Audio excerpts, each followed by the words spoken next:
5. There was Starmer, auditioning for the vacant role of leader of the free world now that Donald doesn't want to give us any of his cash anymore. 4. Maybe Trump's got the upper hand on the war on tariffs, but for the Chinese, it's about a lot more in economics. It's about face, and it's about who is actually in charge of the world. 3.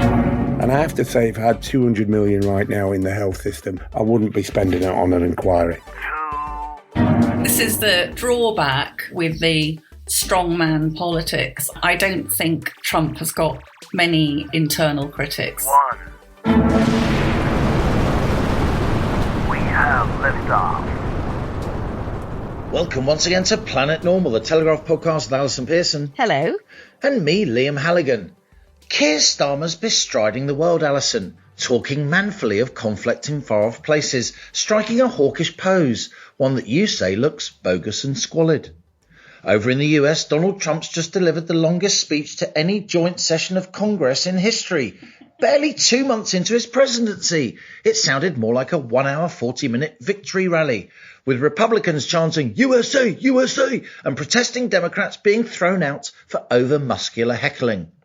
It's the geopolitics, stupid, as we've said on Planet Normal many times over recent months and years. And over the last few days, geopolitics really has come to the fore. Not only is Starmer trying to channel Churchill, the fallout from Germany's lurch rightward continues. Russia, with US backing, is now suddenly sitting pretty, not something that looked likely before Trump entered the White House. And a Republican US president is not only threatening, but now imposing probably the most punitive wave of tariffs, that is, taxes on imports of overseas goods into the US since the 1930s. Here in Blighty, as we try to keep the home fires burning, although the weather has been a bit better lately, Allison, the UK economy staggers on towards recession. Oh, and the Labour cabinet's now having a serious ding-dong about the growth-sapping impact of Ed Miliband's net zero policies, even though Chancellor Rachel Reeves, his main adversary, has spent the last 6 months insisting there is no trade-off between net zero and growth. Maybe she'll have to revise her views, as of course she's repeatedly revised her own CV. Ooh, bitchy. There's a lot going on, co-pilot, but at least we've got each other. The Planet Normal spaceship and our band of devoted listeners. Welcome to all of you. Oh, and let's not forget, because we've also got your friend, Meghan Markle. Don't speak to me of that terrible television programme, which I just had to waste hours of my life I will never get back, being taught how to put flowers in an ice cube, Halligan.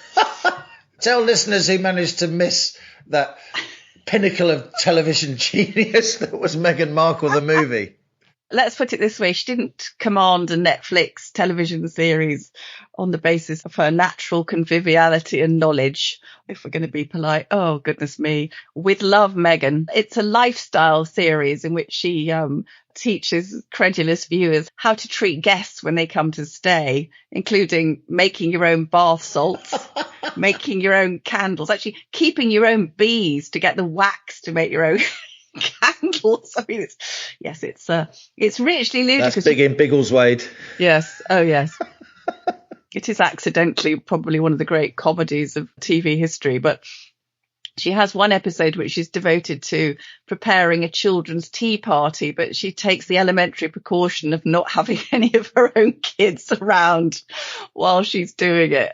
It's beyond parody. And also she solemnly prepares the world's worst party bags, which are full of miniature gardening tools and packets of seed. What? No Haribos, Mum? Anyway, it's all very Californian and earnest, and I have written about it, not entirely enthusiastically, on the Daily Telegraph website. Surely not. No. Link in the show notes to this episode. But we are, as you say, despite the gathering storm clouds, we are bathed in the most lovely spring sunshine, aren't we, Halligan? We are indeed. I'm looking out on my garden here in the Essex market town. Well, we both live. We're not together. Both live. We did early on in the early days. We discussed it doing that. Do you remember that thing that you had as kids, which was basically tin cans with a bit of string between them? Yeah. Back in the days when Planet Normal could talk wistfully about games that we played in the 70s and 80s, climbing trees and soapbox rallies and all the rest of it. Catapults in the back of your pocket. Go-karts and made out of your baby brother's pram, which would nearly kill you going down a hill. Well, we should bring that back because that was always very popular. And I think the present holds few laughs. Does it? Although we do our best, don't we? We always do our best to find some amusement. Talking of which, Sir Keir Starmer, there's a figure of fun. He is indeed a figure of fun in his khakis. You've managed to make some kind of toy soldier out of him. Yeah, well, Liam, it's obviously a very, very fraught situation. We have to talk about it with due reverence as well, really. But I was really incensed this week because I watched proceedings from the House of Commons on Monday, and there was Starmer auditioning for the vacant role of leader of the free world now that Donald doesn't want to give us any of his cash anymore. And everybody in the House of Commons was going along with this, you know, boots on the ground, planes in the air in Ukraine. And it's just farcical. It's the gap between the way our armed forces have been downgraded, neglected. A listener who had been in the forces described them as a shadow of their former selves. I mean, the stats, Liam, about the state we're in with the troops we could actually send to Ukraine as a peacekeeping force, it's absolutely dire. And there we have our Prime Minister puffing out his chest. Have we ever seen Starmer look so cheerful? I mean, he's absolutely glowing with it, isn't he? You know, he had his visit to Washington, D.C., that excruciating moment where he produced a letter from the king to hand to Donald like a bullied child in the playground, handing over sweets at break time to try and stop the bigger kid punching him. And he seems to be really enjoying himself, threatening to take significant action. I don't know about you, Liam. I just find it absurd and worrying. It's totally out of kilter with what we as a nation are capable of offering. And in fact, in my column, which people can have a look in the show notes, I was talking about this country has not been serious about defence. As we discussed before on the podcast, Britain closed the last steelworks that was capable of manufacturing steel to a high enough quality to make tanks and weapons. Port Albert now closed. So if we did indeed increase our defence spending, we'd be trying to buy steel from China and India. Can any listeners spot a logical flaw there, given that China is now an ally of Russia, whom we'd be making the tanks to attack? And what was astonishing in the Commons was no MPs standing up to ask the Prime Minister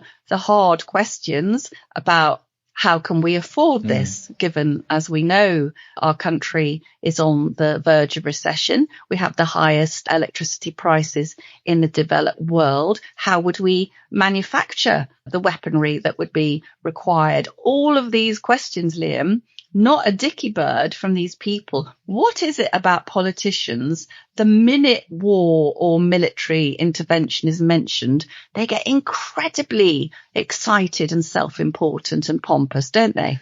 They do indeed, Allison, and I think you captured that in your column, and nothing that you wrote and nothing that you've just said detracts from the fact that this is really a serious moment in history. As you well know, we talk about it all the time, don't we? It's the first time in NATO's history the US is openly diverging from its European allies on an essential issue of security policy, and that's very, very serious.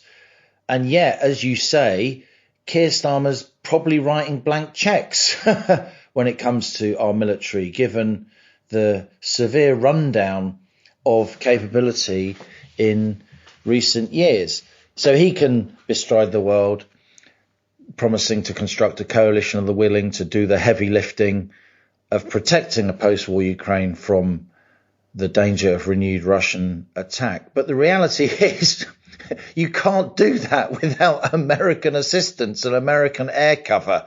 The only military force from the Western world that can definitively guarantee Ukraine's territorial integrity is indeed the United States. And I think polite society in the Western world, a lot of the sort of political mainstream, they don't know what to think about Trump now. Of course, everyone in the world was shocked when we saw in the White House, didn't we? A pretty muscular conversation. The muscular conversation was originally between Zelenskyy and Vice President J.D. Vance. Trump actually came into that conversation to try and calm it down, though in calming it down, of course, the language was far more inflamed than anything we'd expect from statecraft. I mean, why isn't a conversation like that going on behind closed doors? You know? On the other hand, Trump is now making a virtue, and a lot of the US population, by the way, is nodding along in agreement that we may now be approaching, at the very least, a ceasefire in the most serious conflict on the European mainland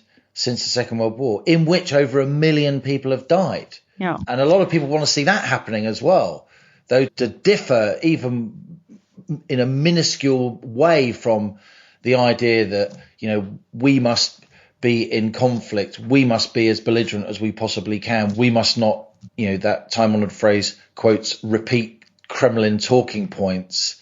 There's a lot of confusion about whether or not we want peace or we don't want peace.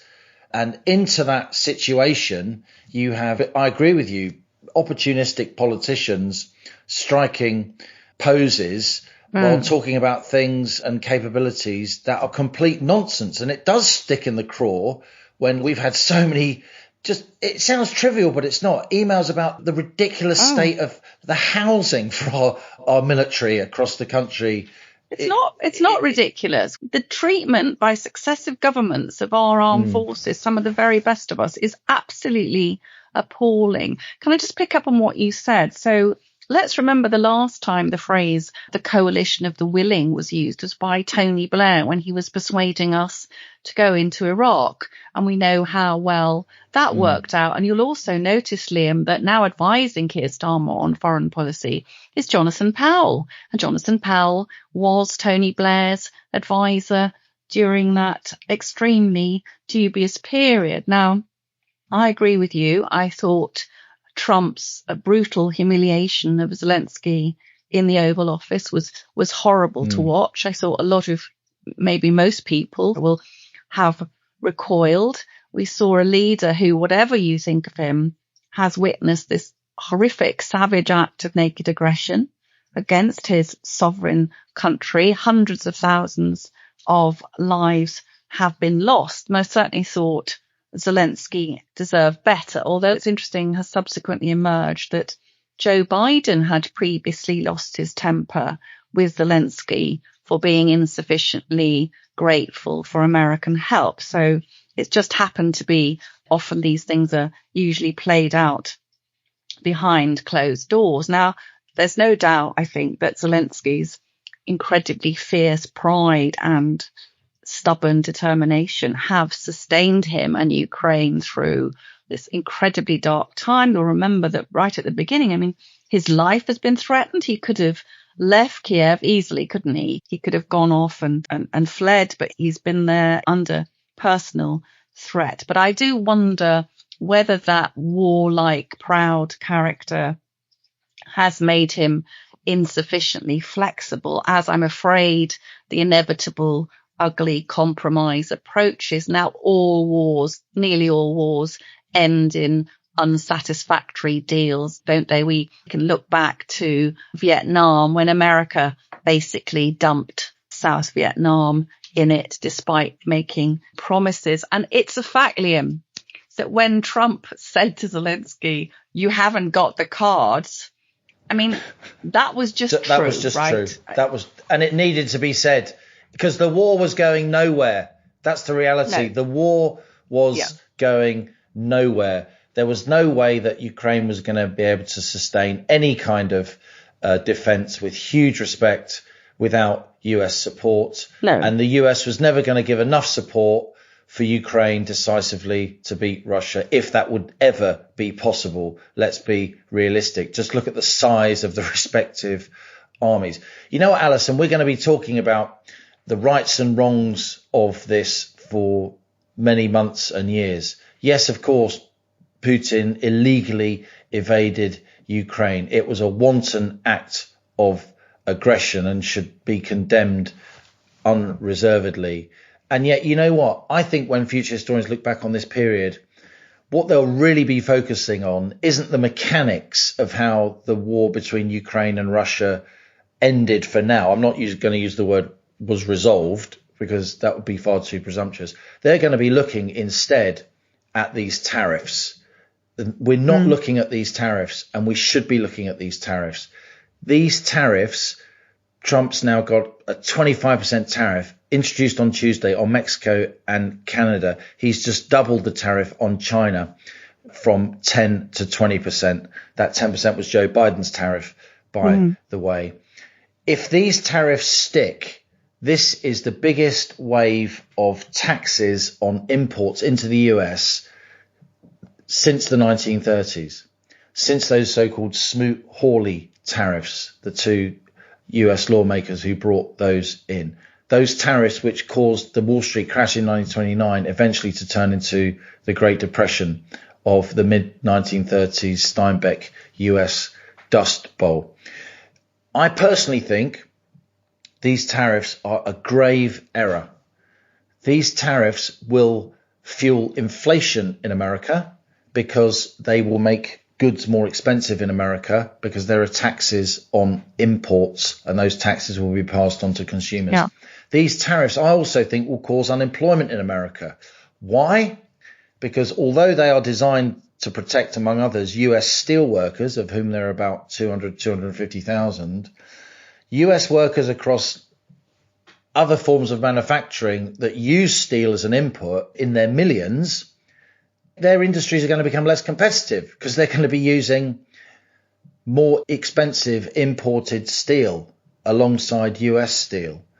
And this isn't mindless surmising. Look what's happening to stock markets around the world. Again, we've hardly noticed because everyone's been fixated on this sort of mad geopolitics that's going on. Rows in the White House, Democrats getting thrown out of Congress, everybody shouting the odds about whether Trump is, an orange man baby or is a contender for the Nobel Peace Prize. Meanwhile, these tariffs are happening, and these could potentially seriously derail the global economy and indeed lead to even more serious geopolitics than the war between Russia and Ukraine. Why do I say that?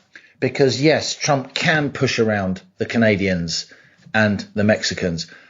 By God, he's enjoying winding up Justin Trudeau, isn't he, north of the border. And some of us are enjoying that from these parts too.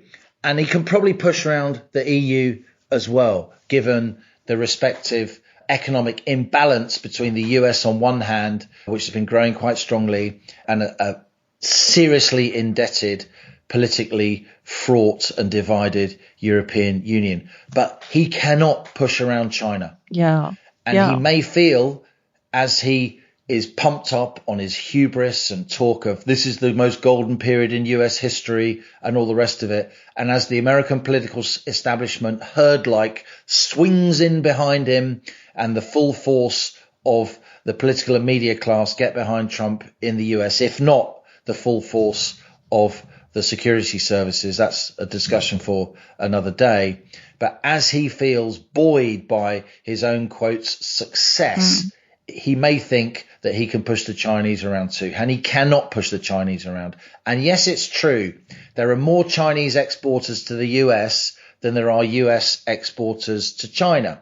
So China probably on paper needs US trade more than the US needs that Chinese trade, if you see what I mean. So maybe Trump's got the upper hand on the war on tariffs. But for the Chinese, it's about a lot more in economics. It's about face, and it's about who is actually in charge of the world. And I'm not sure that the Chinese think at this point they're in charge of the world, but the Chinese, along with many of the other large emerging markets, they are sick and tired of Western hegemony. They are sick and tired of Western political elites assuming that they always get their own way. And my fear, and I say this with hesitation, is that if Trump over-eggs it, attacking China with tariffs, and you can make a good argument for tariffs on China, given the ongoing stealing of intellectual property rights and all the rest of it. China do not play fair when it comes to global trade at all. So you can make a good case for tariffs on China.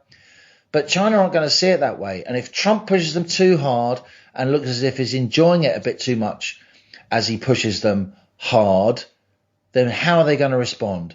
They're going to respond economically, and they could even respond militarily. I'm talking about Taiwan, of course, which manufactures the bulk of the world's semiconductors. Semiconductors are now as important as oil and gas when it comes to what drives growth around the world, particularly as AI comes to the fore. But even now, in all forms of manufacturing, all forms of strategic industries, you need semiconductors by the bucket load.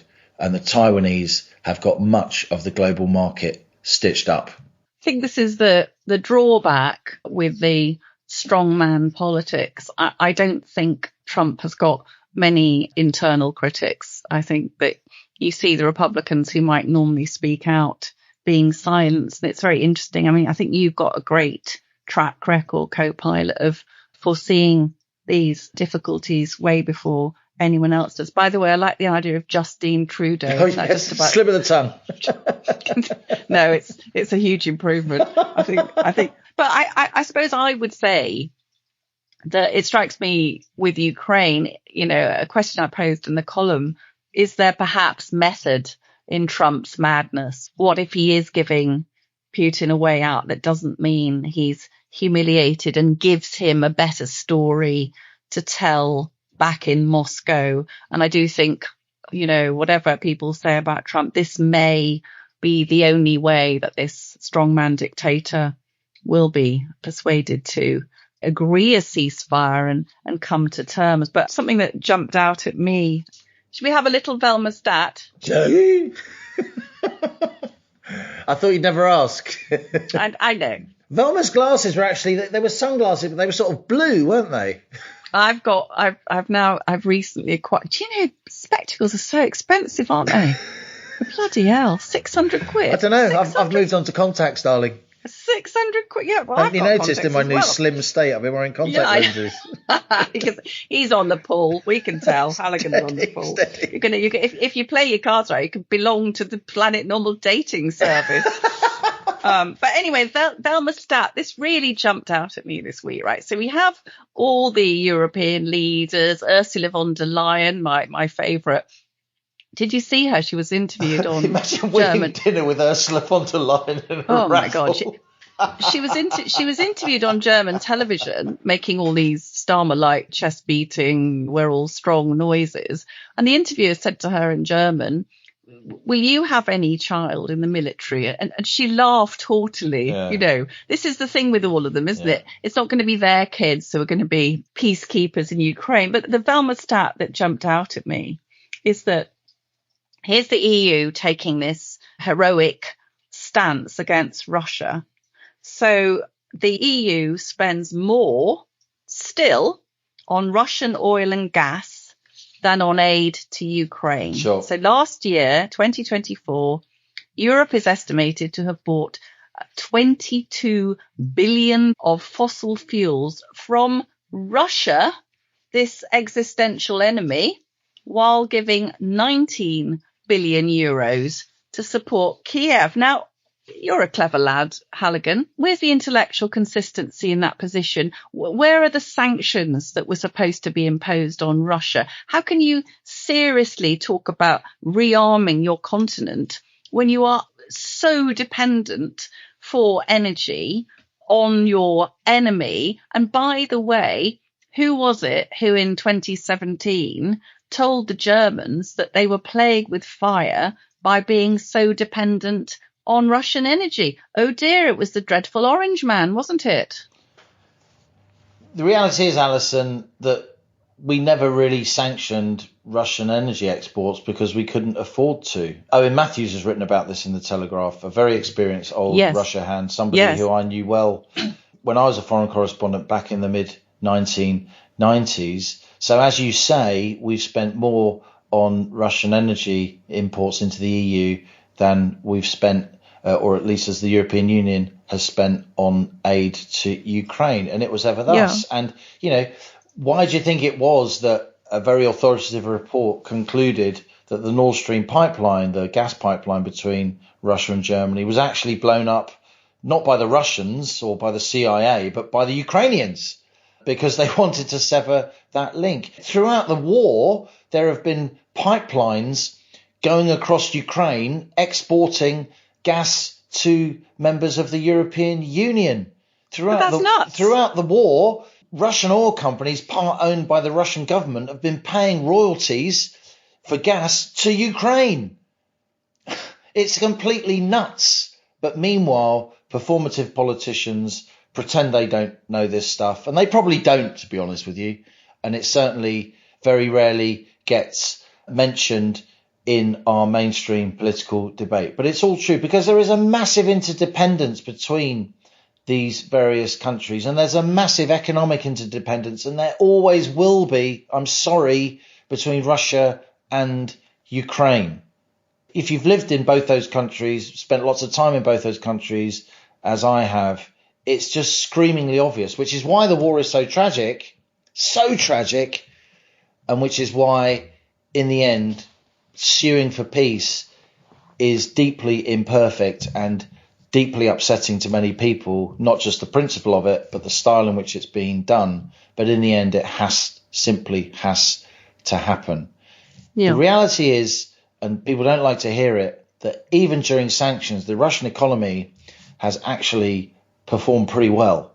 The Russian economy has held up. The Russians still have very little debt on their state balance sheet, and fiscally they are a strong country, not least because they've been upping the ante by exporting increasingly their oil and gas, not to Western Europe, but to China, India, and elsewhere. This is realpolitik. This is stuff that, I'll be condemned for saying what I just said, right? I'll be condemned for saying it, even though it's axiomatically true and is just baby talk to anybody who understands global commodity markets, which doesn't seem to include lots of our leading politicians. I'm really, really, really upset watching again. I've watched it twice now, pretty much that entire exchange between Vance and Zelenskyy and Trump. That was grotesque. That should not have happened. That is never a good thing. And I do think in general, as I've said, that Trump is in severe danger now of wildly overplaying his hand, pumped up by his own hubris. And as you rightly say, a US establishment that will now weigh in behind him, herd-like. And a lot of the GOP won't now have the guts to even attempt to rein him in. There is a lot of danger here. Trump's trying to dismantle quite a lot of the danger in the world at the moment. You have to give him credit for that. I do believe that he genuinely wants to win the Nobel Peace Prize. But in trying to dismantle the danger in the way he's doing it, he's also causing an awful lot of potential hazards too. It was very interesting, Liam, to see Peter Mandelson, who is obviously New Labour, as was now our ambassador to the United States. And he weighed in very briskly, saying Zelenskyy should get his arse back to the White House and sign the minerals deal. Now that's your realpolitik, isn't it? That's not people standing on their high horse in the House of Commons. That's somebody who has a grip on the situation. And talking about having a grip on the situation, something which is a sort of music to Planet Normal ears, we're seeing this week, we've been predicting this for a long time, the unravelling of Ed Miliband's net zero goal, increasingly potty pursuit of something in his clown car, his EV clown car, of course. And you've spoken to car dealers talking about already the horrific impact, and we're seeing the impact in all sorts of ways in farmers, and Port Talbot, which we referred to earlier, Steel Town, completely shut down in pursuit of a net zero target. For the UK alone, this suicidal mission, while all the emissions from Port Talbot are just exported somewhere else, and along with all the jobs. And Liam, interestingly this week, a few rumblings within the cabinet, Rachel Reeves, the business secretary, and other people starting to potentially turn on Mad Ed, because they now see, as you said at the top, that despite what they say, there are going to be really brutal trade-offs between net zero and a functioning economy. I think that's right. And I think the biggest insight we've had into net zero in recent weeks in the UK press is that the Sunday Sport pointed out that Ed Miliband actually looks Your like favourite looks paper. like Beaker from the Muppets, and they're completely right. And as soon as I saw that, I went, "Oh yes, that's it." I was trying to think who he reminds me of. And there's a bit of sort of Wallace from Wallace and Gromit about Ed Miliband, but he is actually Beaker from from the Muppets. The Muppets. Beaker was, of course, the assistant of the Muppet character Dr. Bunsen Honeydew. Anyway, I digress. Look, there is, at least in the short, probably in the medium term as well, a massive trade-off between net zero and growth. Because of our net zero policies, we have, as you said, the most expensive energy in Europe. That is mullering our manufacturing industry. Yeah. You wrote very eloquently, Allison, on the ground economics reportage, going around the rather she market town we're privileged enough to live in, a pretty wealthy place. Even here, shopkeepers, business people are seriously hurting, even before these tax rises come in the new tax year in the beginning of April. Tax rises that were announced in October, of course, in Rachel Reeves's Halloween budget. Just the prospects of those tax rises has led to a real reduction in hiring. It's led to inflation as suppliers and retailers try to pass those tax rises on so they can survive, given that they're enduring much higher costs about to come in on their national insurance and so on. The latest PMI index, the Purchasing Managers Index, which is like a survey of business leaders, highly respected. These surveys go on around the world. They've been going on for decades. Just fell to a 14-month low, 46.9, where 50 indicates economic, not growth or not contraction. Above 50, you're looking at growth. Below 50, you're looking at contraction. The PMI now has fallen at its steepest rate, the steepest number of job losses in manufacturing since 2020, since lockdown. And unfortunately, there's worse to come. In part because of these tax rises, but also because of the impact of net zero policies now on our manufacturing sector, a sector that still accounts for 10 to 15% of our economy, a huge swathe of our exports, and a huge number of jobs in parts of the country where there aren't all that many, with respect, well-paid jobs. Even in the heart of the middle class mothership, I've been told that our Waitrose is having to lose staff hours. And Liam, you will know a lot of the staff are older, middle-aged or older. I get chatting with lots of them. Some of them are they're trying to pick up a bit of money to help out their grown children who are also struggling, and their grandchildren. So those lovely people are now looking at their hours being slashed, not to mention the younger people who businesses simply won't take on, because as you spotted, co-pilot, when Reeves snuck this into the budget, that the threshold now for these increased employer national insurance contributions kicks in at $5,000, right? That's pretty much everyone young who's coming in, plus the minimum wage going up. Before we go on to our interview, can I just say, starting to introduce a bit of the old Halligan patois here, because we've had mullering, and last week we had the shock merkin, which several Planet Normal listeners have had to go and have a lie down in a darkened room, because some of them went and looked in the dictionary. How can you account for this lowering of the tone? I can't, Alison. All I can say is, I'm showing my true colours. Is there a better verb in the English language than mullering, to be mullered? I could write an extended essay on the origins of the word mullered. It started in the playground of the UK in the late 1970s. Of course, Gerd Müller was the little pocket dynamo, West German forward. Is that what it was? Gerd Müller, and he'd muller it into the net. And then, of course, to be mullered meant to be ever so slightly drunk, I kid you not. And then just to be mullered was to be messed up in general. The Talmudic scholar of the vocab of the 70s. From geopolitics to lower middle class, late 70s playground patois. It's all here for all comers. It is. On Planet Normal.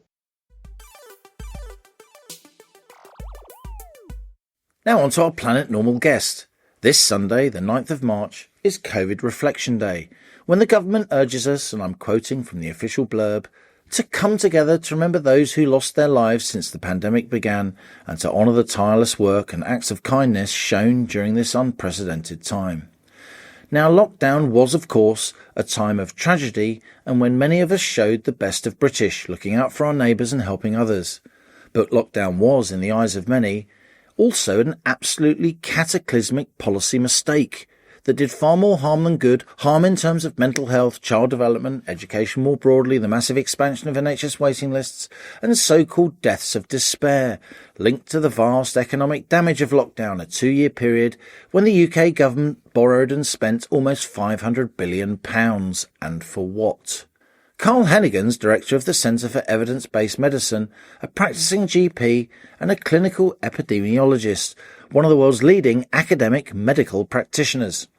In September 2020, along with his fellow Oxford University academic Professor Sunetra Gupta, leading oncologist Carol Sikora and 28 other scientists, Professor Heneghan signed an open letter asking the government to rethink its lockdown strategy, arguing for a more targeted approach, with only over 65 and others in vulnerable categories being shielded. During the UK's ongoing COVID inquiry, which began in June 2023, estimated price tag £200 million and counting, Professor Heneghan and others with his views on lockdown have not featured prominently. This interview marks his return to Planet Normal. He first appeared on the rocket in September 2021 and then again in November 2023. Professor Heneghan, or Carl if I may, Paul Johnson no less, who runs the Institute for Fiscal Studies of course, recently said that the 200 million we're spending on our COVID inquiry, an inquiry that in his words overblown, overlong and absurdly expensive, is symbolic of Britain's failure. Do you agree? Well, the first thing is to say is huge. It's going to be the most expensive inquiry ever. It's still got hearings till 2026 and probably not report till 2027. It could be more than 200 million. I think for most people now, the inquiry's become largely irrelevant. We had all the noise before, about a year ago, when it was all about the WhatsApp messaging and the effing and jeffing. But now we're into module 5 of 10. And I have to say, my first perspective is, I think having a judge-led inquiry for what I consider are complex medical issues is actually, one, a mistake. Because, for instance, at the moment they're looking at procurement. Well, if you're looking at procurement, you probably want somebody from House of Lords to start asking questions about the business model. How did we waste more than 10 billion on PPE? And in doing so, what were the problems in the business problems? But I think having a judge actually means it's so convoluted and problematic that actually we're never going to get any recommendations that A, make sense and will make a difference to what happens next. I do think there's an important issue here, is it's almost like what they're doing is pushing it so far into the future that actually it'll be so divorced from the pandemic, nobody will really care. And I have to say, if I had 200 million right now in the health system, I wouldn't be spending it on an inquiry. It does seem to be a lawyer's bonanza, doesn't it? And just put our inquiry in international context, Carl. You've been writing on your Substack about many aspects of the UK's lockdown, not least in international context. Your Substack, of course, is called Trust the Evidence. The title very much reflective of who you are and your academic credentials.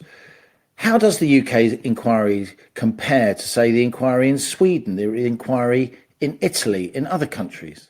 Well, you know, if you look at the Swedish one, they basically have already been done and dusted, their inquiry. Short-led inquiry. The final report was published by 25th of February 2022. So, you know, we're talking now 3 years ago, they had a report on the pandemic that they could look into. They made statements and recommendations, particularly about things like care homes, which were really important. But I think that was the right way around it. Short, sharp, spend some money, yes, but actually get the recommendations out and then move on and start fixing the health system. I think where we are is not only the inquiry people who are pushing it into the future, as I've said. We've already had Module 1 recommendations. Now, what did they lead to? And I think this summer we'll get the Module 2. And in effect, the problem here is Other countries have looked at this in the round and said, look, let's just understand what's happened. Let's get some recommendations that we can start to work on. I think we'll have a document that goes into thousands of pages, hundreds of recommendations, and won't make a jot of difference to what happens next. And that's the real important issue here, which is the concern for me. You've got to start understanding to fix something. So let's have something simple, like one of the worst slogans, protect the NHS. One of the key problems with the NHS is it's got a capacity issue. It's short of about 20% of beds when you get this surge in infections, acute respiratory infections. We know that because every winter we have the winter crisis. Again, they were talking it up this year, last year with Rishi Sunak, emergency meetings. So we can't even fix the health system for winter. So what are we going to do in a pandemic when we need to be able to say, right, we need to create 20% more beds? Why don't we actually say that's a straightforward issue? And in doing so, start to look to fix that next winter and go, we're going to have flexible beds. We're going to work out how not to have a winter crisis. Then maybe we'll be better prepared next time. I must say, prompted by your Substack, Carl, I have followed the various modules of the inquiry. You mentioned module 1, that's resilience and preparedness. Module 2 is decision-making and political governance. Module 3 is the impact of COVID-19 on healthcare systems in the 4 nations of the UK. I don't see in any of the 10 headings, which people can see online, the simple proposition, should we have locked down, which is surely what everyone wants to know. Was our lockdown too stringent, too restrictive? But just to go back to module 3, impact of COVID-19 pandemic on the healthcare systems, as a non-medic, it strikes me we made an enormous error making the NHS a COVID-only service. All those cancer screenings that didn't happen, for instance, all those other aspects of preventative healthcare that were just thrown to the breeze for the years of lockdown. Most people know me as, like you say, as a professor of evidence-based medicine. You've talked about trust the evidence, but I'm also an urgent care GP. You are. I remember working in April and May 2020. And I was going urgent care, I do visiting, and this very strange thing, if you remember, it was sunny, it was hot, 80% of people were on furlough, and the streets were eerily quiet. But what happened is, the calls that came through disappeared. And that did deeply worry me. There was something wrong in how people were acting and using the NHS. All of these calls disappeared. And a very good example of one thing I would do radically different is in care homes. We shut down care homes and we stopped people, sons, daughters, granddaughters, grandsons, going in to see their parents and their loved ones. Now, why is that important? Because what happens is when they go in like they do now, they pick up on subtle things like, grandma's not quite right today. Oh, look at her leg, it's all red and hot and inflamed. She's got an infection. And then they ring the GP and we go out and see them and fix it and get in there quick before it becomes a major problem. All of that stopped. So one key thing in healthcare, I would have a law, which is an advocacy law, is it doesn't matter if there's a pandemic, doesn't matter if there's a public health emergency.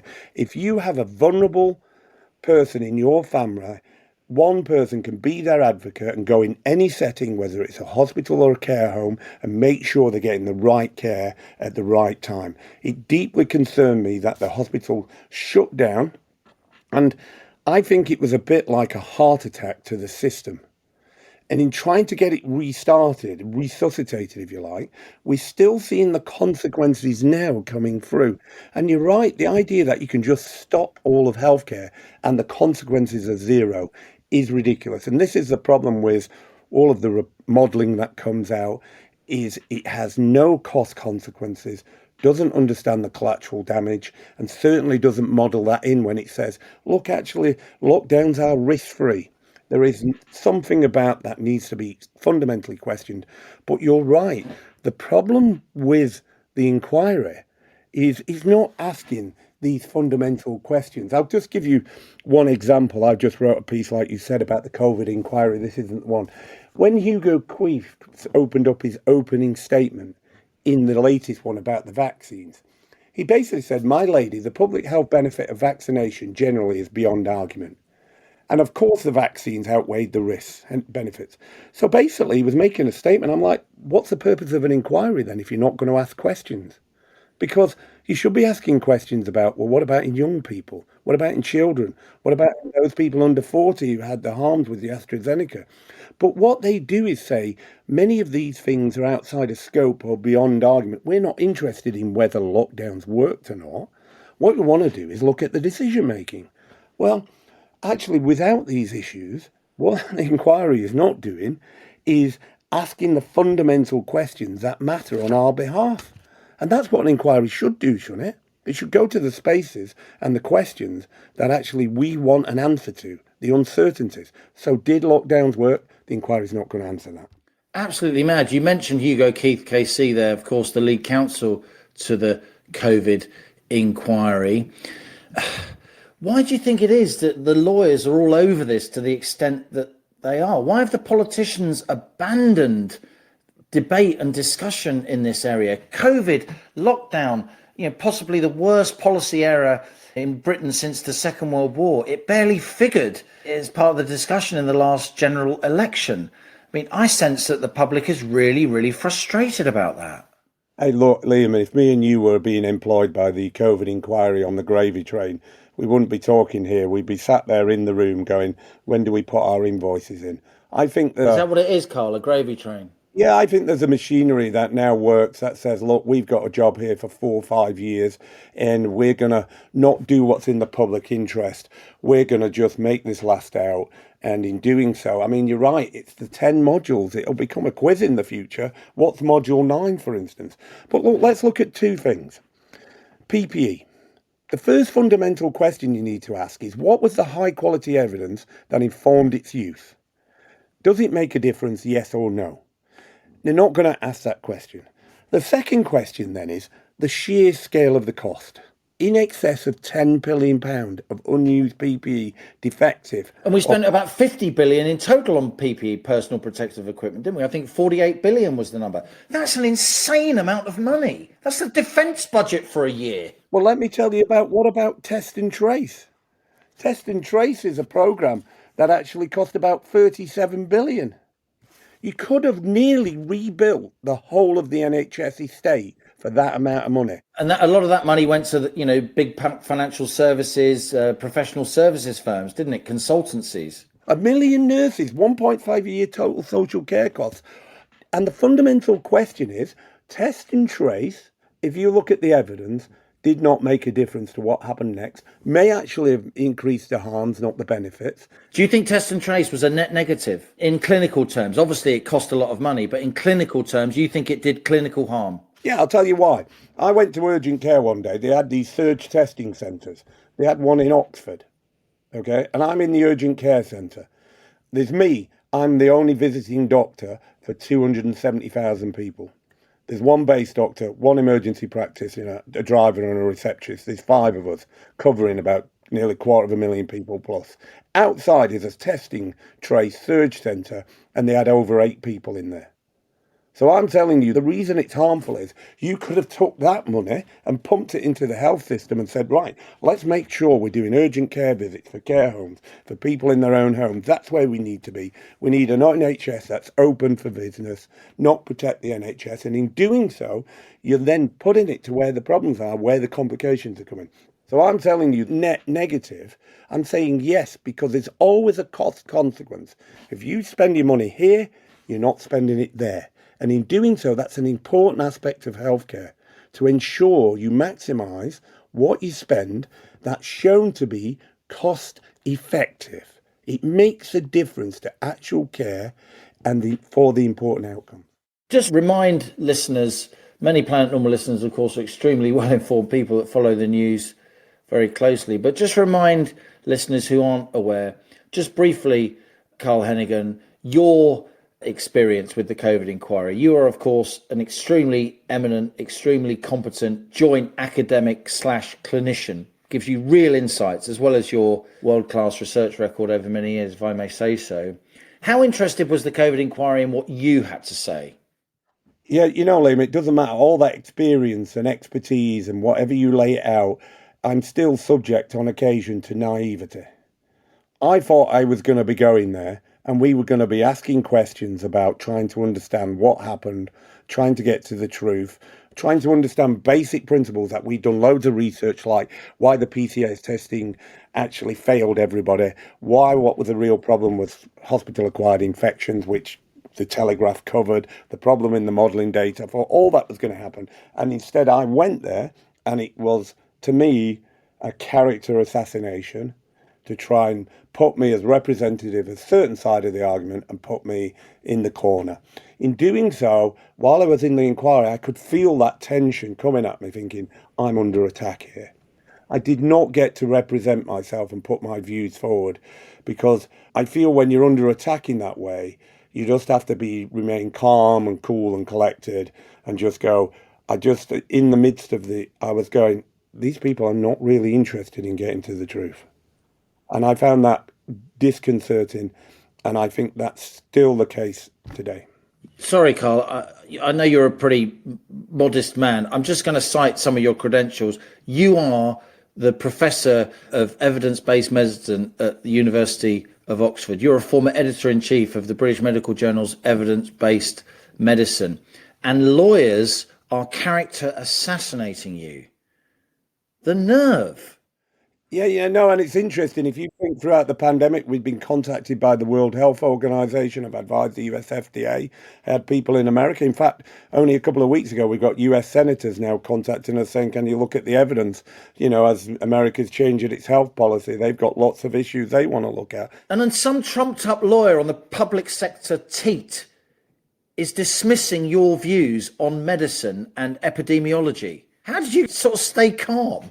Yeah, no, I'm used to it. It's very interesting. The major problem I see in life is what I call the altar of certainty. And in doing so, people are certain about what should happen next. So they'll make all sorts of, if you wear masks, then what will happen is the pandemic will disappear and we won't need any more lockdowns. Remembering we had over 200 interventions in 2020. People couldn't remember rules of 6, 10 o'clock curfews. You couldn't remember them, there was that many. One of the key principles of an evidence-based approach is to reflect the uncertainty in the decision-making. That's exactly what you'd expect if I come to see you as a clinician and you say, well, I'm thinking of taking this or that. What do you think, doctor? And I'll go, well, it's not what I think. What's important is what does the evidence say to make us a better decision? So good, high-quality evidence reduces uncertainty and helps people make a better decision. But when you have poor quality evidence, then what happens is people can polarize and be opinion-led. And those opinion-led people are very vociferous and actually are very denigrating to an evidence-based approach. One example, for instance, you can believe masks work or not work. You can wear a mask or not work. My position, which was important and got us took down on Facebook, by the way, and censored, was actually, why is the UK government, with all its money, the 370 billion, not prepared to run a single trial anywhere in the UK? They could have done it in schools, could have done it in care homes, could have done it in all sorts of places, shop workers, the lot, but didn't do a single one. And why? Because people sometimes say, well, we really don't want to know the answer, because I have nailed my colours to the mast. I've made my decision. I surely can't have anybody showing it's wrong. So, I'm sort of used to the denigrating sort of approach, people having a go at you. There's been lots of areas. We did one that probably prepared me the most was we wrote a report about the use of puberty blockers in children. And it was one of the first reports. We did it with Panorama, and it was the same conclusion. I said, there's a lack of evidence here. There are lots of harms. And this should not be used outside of the context of a randomized controlled trial.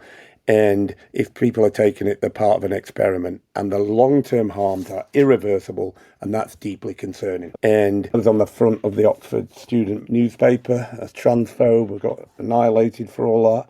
And I was just like, at that point, I was a bit shocked by that, going, look, all I'm trying to do is represent the viewpoint of people who want to make an effective decision. You submitted to the inquiry in September 2023 a 67-page document full of facts and figures, graphs. But if I may say so, as a non-clinician, a non-medical specialist myself, though I am a trained statistician, it's a model of clarity. It's a model of clear scientific writing for a broad audience. It strikes me, going through the minutes of your testimony, that your statement, which must have taken you hours and hours of work based on years and years of experience, was basically ignored.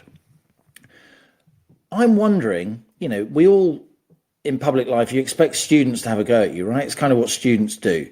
And sometimes when they grow up, they realise they're wrong. How have your professional colleagues responded to you? There's a lot of fear out there among the general public that British universities have slightly lost the plot, where being trendy and having comfortable views is more important than seeking the truth.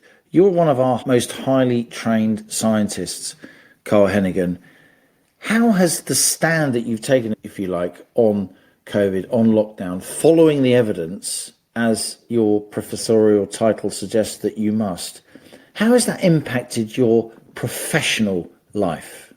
Well, I think if we went back to about 21, 22, I think there's an issue called the silence of science, which is the purpose of science is to debate openly and question everything.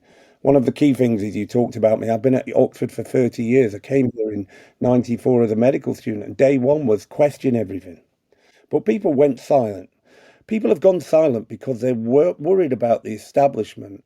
They're worried about their jobs and the consequences of speaking out. Now, to me, fundamentally, if you speak out about the right issues, you'll be all right in the long run. And that's what's happened. But at the time, it was a nightmare. People were trying to complain, get me out, chucked out of my job. We were censored by Facebook and all sorts of areas. I had the Big Brother watch. The government was surveilling me and watching what I said at any moment. And yeah, that was stressful. But there's an important point again, and I would say it's about an evidence-based approach. We will get there in the end. The issue is, how long will it take? And in doing so, how many people will be harmed on the way? And I think now if you turn around and start talking to people, they look back in horror at the decision making, the waste, the 370 billion that went down the toilet, if you like, and go, how did we do that? Why did we go along with that? What's happening is, I, here with my colleague Tom Jefferson, still will tell you when we don't have an answer to one of the issues. People ask us all the time and we go, we're still uncertain. I will tell you when I think the evidence is clear and not, but I think the evidence-based approach will stand you the test of time. But look, there are three important things, and I think you're at the Telegraph. I mean, the Telegraph has stood by me because they were very interested in trying to get to the bottom of what was going on. One big thing they showed was the rates of hospital-acquired infection. 40% of people who were getting this were getting it in hospital. We need to fix that. Number two, the testing. PCR testing, about a third of people are just contaminated or past infected. So if you get a positive test, it's a meaningless result. And then a third thing is 40% of the deaths occurred in care homes. All three of those are fixable if people were interested in understanding what the issues are and going to solve the problem. Liam, a lot of the stuff your people read will be business people. Just ask me this. Let me ask you a question. If I wanted to fix the PPE issue, why would I not? I spent 10 billion, I wasted 10 billion pound. It was costing $1 million a day to store it at Folkestone. Why wouldn't you go to Wales or up to the northeast or Scotland somewhere and just locate a factory that can make us all the PPE we want? And then basically slow it down in times like this, but have an ability to speed it up. That would cost in the hundreds of millions. Why is nobody sat here in the government, we talk about growth, talk about all these issues, isn't smart enough to go, why are we shipping it from China? Why have we got all these middlemen? What about the carbon footprint of this stuff? Let's go somewhere where we can make it for cheapest chips and have our own supply, our own generic ability, so that we don't get in this fix again. That's a simple solution, isn't it? It's a business-based, a political one. It's a win all round. What's stopping it? Carl Heneghan, finally, I'm going to ask you just in a couple of sentences, how will we view lockdown in 20 years' time? The forces of lockdown are still out there. You've got this circulating bird flu scenario now where people consider they can keep you secure and prevent what's going to happen next. The world is uncertain. We're not sure what's going to happen next, but I can tell you one of the key things, if we don't learn the lessons of history, we'll continue to repeat them. Professor Carl Heneghan, thanks so much for appearing once again on Planet Normal. So there you have it, Allison. Professor Carl Heneghan, his third ride on the rocket of right thinking. I think he's always compelling to listen to, searingly honest. Imagine how it must feel to be him. His submission to the inquiry was absolutely masterful. It's online. Anyone can read it. And indeed, anyone can read it. It's very readable, even though it's packed with stats. He's a very gifted communicator. And yet, in his own words, I was character assassinated. I didn't get to represent myself and put my views forward. There you go. The UK's COVID inquiry. How about we reflect on that on Sunday? Yes, Molly Kingsley, Planet Normal listeners will know Molly, like Carl, one of the heroes of the pandemic in our eyes. Molly established the parenting campaigning group Us for Them, which campaigned for schools to remain open and for the damage done to children to be regarded. By the way, Liam, if it hadn't been for Molly and Us for Them, the COVID inquiry wasn't going to have a module about children.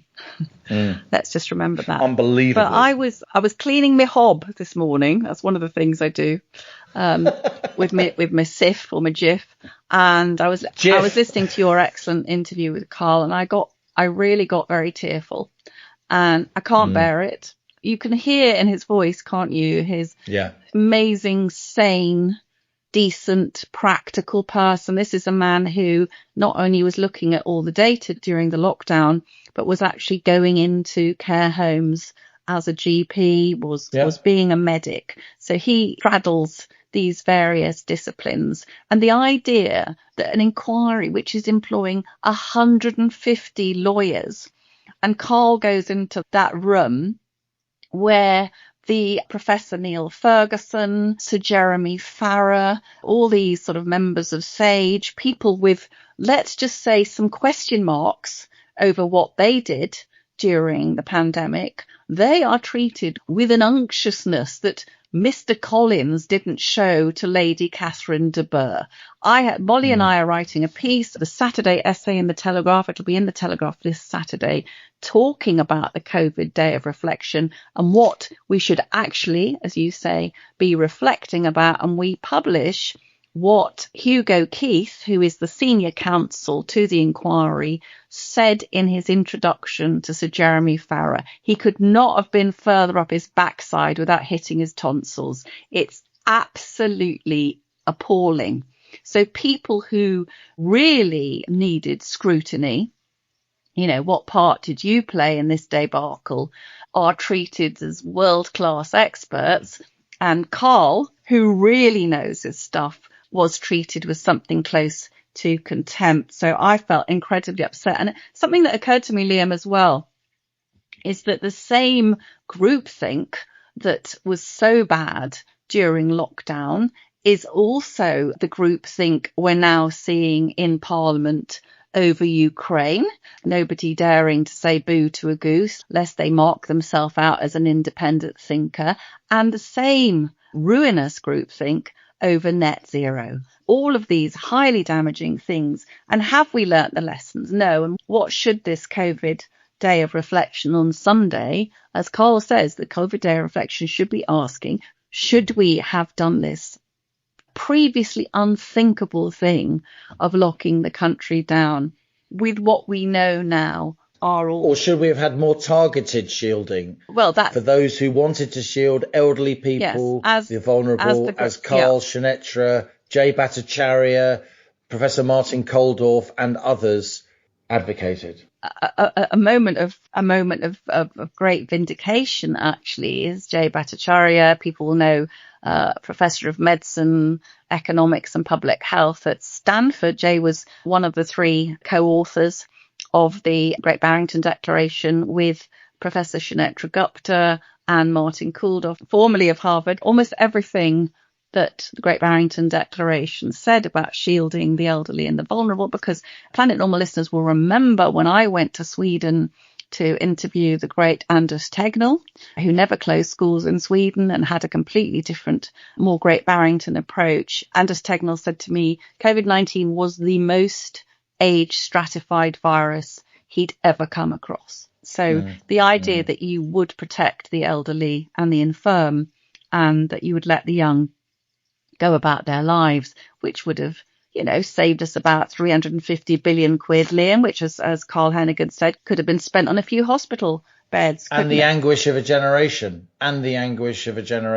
Even more important. Yes, absolutely. But can we just say that in the States, where there's been far more reflection and action on the pandemic, people are being held to account, and gloriously, Jay Bhattacharya, a great friend of Planet Normal, is, as we speak, going through his Senate confirmation hearing to become the head of the National Institute of Health, which is the senior health position in the United States. And let us for a moment, not that we gloat, Halligan, not that we ever gloat on Planet Normal, but Francis Collins, who's held that position formerly, and Anthony Fauci, who ran the American pandemic response, they were horrible to Jay Bhattacharya, and they referred to Jay and Sinetra and Martin as three fringe epidemiologists.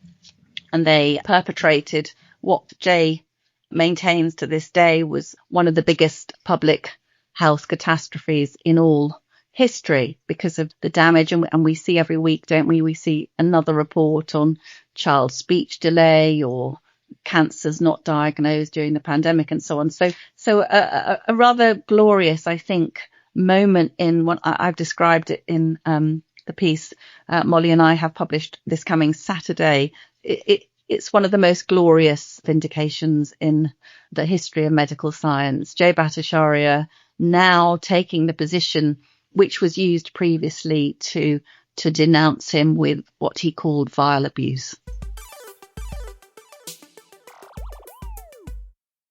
Now on to our listener emails. Your messages sent to planetnormal@telegraph.co.uk. Please keep them coming. We learn so much from you, the citizens of Planet Normal.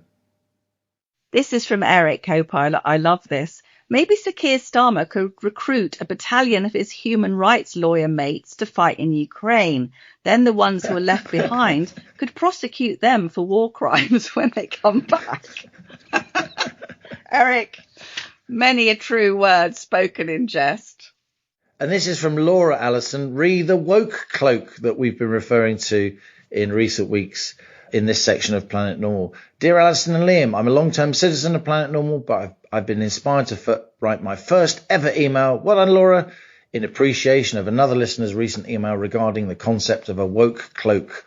This perfectly sums up how I get through my days. I'm one of those dreaded public sector workers and in perhaps one of the most stereotypical woke professions, meaning I can't always say what I really think at work and have to hide behind my woke cloak. I enjoy occasionally putting my head above the parapet when exercised by some particularly crazy new diktat from upper management as they fall over themselves to appear progressive and avoid offending any possible minority group. However, I have no doubt my job would be at risk if I really spoke my mind. So much for free speech, says Laura. I enjoy small acts of rebellion, such as resisting adding pronouns to my email signature and listening to Planet Normal on my commute. God, we're like a bottle of booze in a brown paper bag, Alison, aren't we? I'm sure there are many colleagues in my organisation that feel the same as me, but we have no safe way to reveal it to each other. Very 1984. Thanks for the podcast, which helps me retain my sanity. I just want to assure you that not every public sector worker is a fully paid up member of the wokerati. Some of us are just Planet Normal citizens who need to provide for our families too. So please don't hate on us too much. All the best. It does make you wonder, Liam, doesn't it, listening to Laura, how many people are having to wear the woke cloak in their workplaces. It's fascinating and it's very sort of significant about the times. And it's very East German. I'm talking about East Germany before the war. Yeah. In the worst possible sense. It really is. We keep recommending this, but if you haven't already seen this film called The Lives of Others, which is set during the time of the Stasi in East Germany, I think it must be Keir Starmer's favourite film, Liam, because he's taking a lot of inspiration from it. And it's an absolutely wonderful film. Almost 20 years old now, believe it or not. Florian Henkel von Donnersmarck, the young director. Yeah, oh gosh. Who deserves enormous credit, not just for having a fabulous name, almost as good as Gerd Müller. Um, here we are on Planet Normal, and you do references to Jane Austen and Pride and Prejudice, Mr. Collins. Catherine de Bourgh, and I'm doing German centre forwards. Well, not only that, but German directors. Now, we get some wonderful remarks on various of the outlets for the podcast, and we don't often pick them up, but I found this on Apple iTunes, and I don't know the name of the gentleman who wrote this, but it's so lovely. My wife and I are 49 years, so look forward to Thursdays when we can sit with a cup of tea and allow ourselves to be surrounded by such sensible conversations between Allison and Liam and the guests who join them. We despair sometimes at what we learn of what's going on with our totally out of touch government. Hard to believe such incompetence lives in the midst of so-called educated people who profess to know what is best for us ordinary folk. While we can get really cross, join the club, and somewhat depressed by what we hear, it is so nice to know people like Liam and Allison have very similar thoughts to those we hold. Please keep up the good work. We tell all our friends to tune in to keep us all sane in an ever more crazy world. Thanks to Planet Normal. That's lovely. Thank you so much for that lovely comment. This is from Anna. I wish Allison the very best of luck taking the Essex police to court. Oh, and how wonderful it would be if we could return to being able to share our opinions, whatever they are, and for the police to go back with dealing with, quotes, proper crime. Let's see them dealing with murders, street violence, child abuse, theft and arson. Let's get them local bobbies back on the beat, and let's start feeling pride in their friendliness, bravery and efficiency once again. We are with you all the way. And this is from, shall I do Anthony? Dear Alison and Liam, first time caller here. Welcome, Anthony. You're always welcome to write to us. Whilst driving to work yesterday, I was struck by the discussion on the foreign aid budgets, and I thought I'd share a quick view. Some years ago, I was a High Sheriff in South East Wales. One of our principal goals was to raise funds for our High Sheriff's Foundation and distribute to worthy causes, especially for those trying to find an outlet for the bored youth and keep them from the embrace of antisocial behaviour and crime. Drop-in centres such as, and hopefully they won't mind me mentioning the fantastic, Alison, it's a Welsh word. Sengenedd. Well done. Were just such a good cause. I was about to do an Ivory the Engine impression there, but I thought it would be disrespectful. National funding was being continuously cut, and we tried to make up some of the loss to avoid closure. As you can imagine, by the time Westminster, the Senate and the local council had their slice of the funding, there was little left to spare on the intended recipients. There you go, the layers of government. This led to my stock speech whenever anyone was prepared or forced to listen. It was that ministers would far rather give money to overseas projects with the opportunity for business class flights and 5-star hotels than have a wet Friday evening drive down the M4. I suppose we'd all choose that, so the option shouldn't be available. Look after our own children first. Must be our country's number one priority, says Anthony. And Alison, following on from your experiences, you should know that our then Police and Crime Commissioner, Jeff Cuthbert, was brilliant and match-funded every penny we raised. Best wishes, Anthony. Brilliant email. Yeah, thanks, Anthony. I should say, by the way, that despite this action I'm taking, I'm meeting Liam tomorrow with a terrific police officer who wants to talk to me about the importance of freedom of speech. We hear from listeners particularly about some of their kids and relatives who are police officers doing fantastic work under really, really difficult circumstances. And as I've explained, one of the reasons I'm taking this legal action against Essex Police is because so many coppers have asked me to help them put a stop to all this nonsense. So I'm not doing it for me because God knows I don't need the stress, but sometimes we have to take a stand for the good, honest citizens of Planet Normal. And on that bombshell, Alison, that's it from Planet Normal. As we leave our sanctuary of sweet reason, our flying refuge of reason views, email of the week, it's my turn. And I think it should go to Anthony, not least because it gave Alison a chance to show off her linguistic genius when she said something sort of in Welsh. Listeners, please feel free to email in. Excuse me, cheeky. Just how good her Welsh actually is. Anthony, don't panic, Alison. Don't panic. Send us an email to planetnormal@telegraph.co.uk and put mug winner in the subject heading. I've got one word to say to you, Halligan. Llan Fawr Pwll Gwyll Gogenes Withdrawboy Llantysilio Go Go Go. That is the longest place name in the United Kingdom. That's just your So party put that piece, in your, love. Everyone put that can in do your muller that. and smoke it. If you enjoy Planet Normal and like the particular insights into the Welsh language that you don't get anywhere else, please subscribe to this podcast and leave us a rating and a review like the lovely one we just read out from Apple and iTunes on Spotify. That's like me saying I can speak Welsh just because you can do that place name because I can do Ivor the Engine impressions. I mean, as if. And as we speed away from our beloved planet Normal and as the madness of planet Earth comes back into view, you know what they call Barry, locals in Barry? Barry Bados. Isn't that brilliant? The wonderful resort of Barry down in Barry South Island, Glamorgan, Barry South. Island. I love Barry Bados. Barry We should Bados. go- we Thanks should as go, ever we should go. to our producers Isabel Bouchard, Elliot Lampitt, Casso, and Louisa Wells. Stay safe and in touch with us and with each other. Until next week, it's goodbye from me. And it's goodbye from him.